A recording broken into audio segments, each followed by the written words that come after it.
let's get to the preview for this one. Liverpool against Manchester City. Forget who the bookies have made favourites. Liverpool are 1 point clear, LME. Who would you make as favourites going into this one with the personnel available? Knowing fine well I'm asking you this before both sides have played in Europe this week. Yeah, this is a really good question because, well, you began this whole contextual conversation by saying how Man City's form at Anfield is not good. But then when you take into consideration who is available and who isn't for either side, but specifically Liverpool, it's very difficult for me to go against Manchester City heading into this one just because of how they're feeling right now. This is no longer just about Kevin De Bruyne or even Erling Haaland's goals. Now you have Phil Foden, who has gone from a star, young, local kid, Stockport's Iniesta, to being a legitimate, bona fide starter. Then you have Julian Alvarez and the midfielder is John Stones and Rodri. They look very complete at the moment. And then you're going up against the romanticism of Jurgen Klopp's last season in this particular fixture at Anfield. That is massive. And what they have been able to do, taking in mind all the injuries, all the absences, it's very difficult to go against the conversation, which is form, statistics, and what records have proven against the romanticism of what Liverpool can do. And then you add the fact that Man City don't do well at Anfield. This is going to be a high-scoring game, Mark Donaldson, and I think I'm going to go with a Liverpool win, actually. Okay, well, that would mean a 4 point gap at the top. A City win would mean they go to the top of the table. Obviously, Arsenal playing this weekend as well. What did we learn from the 1-1 draw back in November at the Etihad when Erling Haaland scored in the first half and Trent scored 10 minutes from time? Well, it was the narrative of the game. Manchester City controlled the game from a possession perspective, from a XG perspective, from dominating in the midfield and providing context. But so many times we have seen a Pep Guardiola style system control the momentum, but not necessarily get the result that they want. And Liverpool are one of the best in Europe and the world to take advantage of vulnerable situations in specific moments, specifically against big teams. We have seen it historically time and time again. The question mark that I have is, how big of an issue is it going to be when you don't have your fully fit starting 11? Because Mohamed Salah will be available, obviously return to training. Will he start from the minute one? We'll have to wait and see. And also, because Jurgen Klopp has had to rely so much on youth and putting players like Joe Gomez in the midfield and trying to replicate something that you can do when you don't have a full fit squad available, then that gives me a question mark too. Man City on the other side, they know who they are exactly, and their squad is so embarrassingly deep. So I think that the lesson that we can learn is that not much separates both sides. I think the Anfield crowd, Mark, is going to be up for this one, and they could prove to be the 12th man in this game.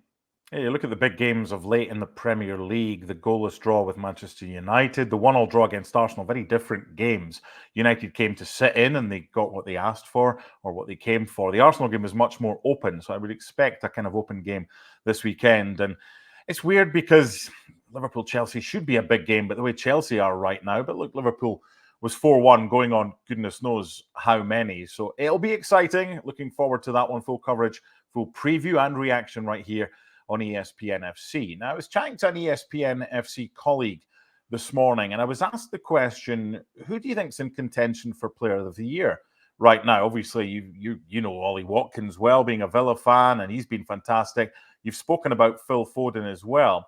We've had a question in from one of the viewers suggesting if Foden keeps up the form that he's in right now, should he, and maybe could he even be in contention in the Ballon d'Or discussion? What do you make of that? Well, the Ballon d'Or discussion is about the nominees to win it, and then there's winning it, which is obviously a different conversation, especially in an era where you have the likes of Jude Bellingham and Vinicius Jr. and Kylian Mbappe and Erling Haaland. But Phil Foden is a tremendous talent. What a tremendous talent. And when you look at the numbers all the way from pretty much his most influential starts in 2019, 2020, when he had 23 appearances for Manchester City, all the numbers have just risen. Last season, he scored 11 goals. He's already matched that this season alone. And now he's added more assists as well. And we're talking about a player that has had to wait his moment in a Manchester City lineup that includes so many stars.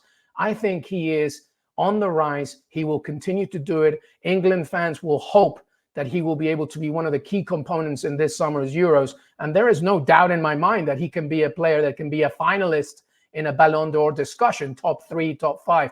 Winning it, I mean, nothing is impossible, but the talent is so deep all around Europe that I think it could be difficult to beat the likes of somebody like Kylian Mbappe, Jude Bellingham, Erling Haaland. Sure. But Phil Foden deserves to be in the conversation for the way that he's playing. What a ridiculous talent that boy is. I know when we did our teams earlier and you put in Darwin, we had a bit of a giggle as well. Like the one thing, among many things, that impresses me the most about Darwin, he never hides. And yes, he'll get chances. And if he misses it, you know what? He's always there to get back. So are we assuming that Mohamed Salah starts wide right on Sunday? And we'll get further details from Jurgen Klopp. 2 p.m. Eastern today, 7 p.m. UK. He'll speak with the press ahead of their game in Prague tomorrow. So we'll probably know more about Mohamed Salah's availability for both the games then. But if we go Mohamed Salah on the right-hand side of a front three, I suppose we're playing Darwin through the middle and we're playing Luis Diaz on the left-hand side of the front three. Does that pick itself for Sunday? Yeah, that would be my lineup. And then Cody Gakpo could come in later in the game, depending on the narrative and the rhythm of how it's going. Like you said, look, here's the thing about Darwin Núñez. One is the point that you made at the beginning. This man does not shy away from anything, and he will give you 100%. And that's something that Jurgen Klopp appreciates more so than anything.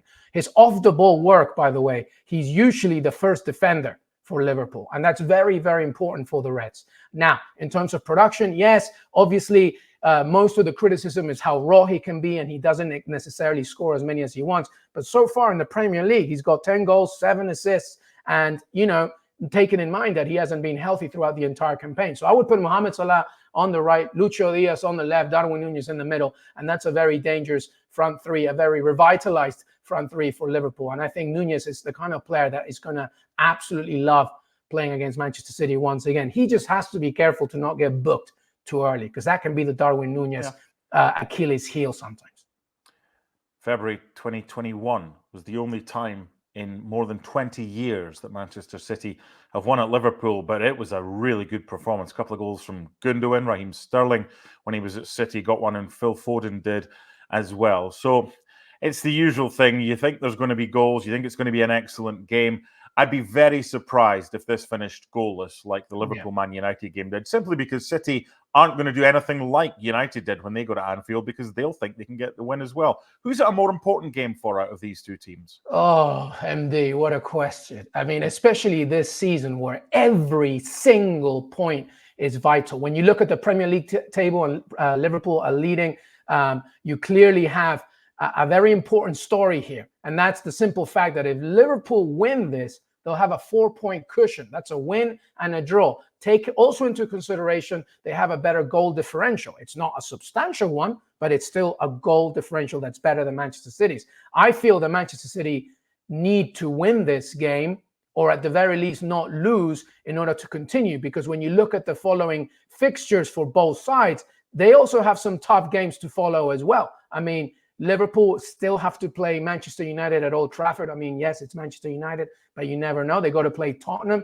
They're going to play Aston Villa at Villa Park as well. And they have to play Arsenal. And Manchester City also have to play some tough games, including Villa and Tottenham as well. But I think because of that 4-point, and as you said earlier as well, you know, depending how far they go into other competitions, especially Liverpool, who are still going, you know, to win that quadruple, I think that Man City cannot afford to lose this game. Liverpool win it, my God, what a fantastic sense of impetus is that for that side, with a 4-point cushion over Manchester City. It's going to be a tasty one. High-scoring game, I think.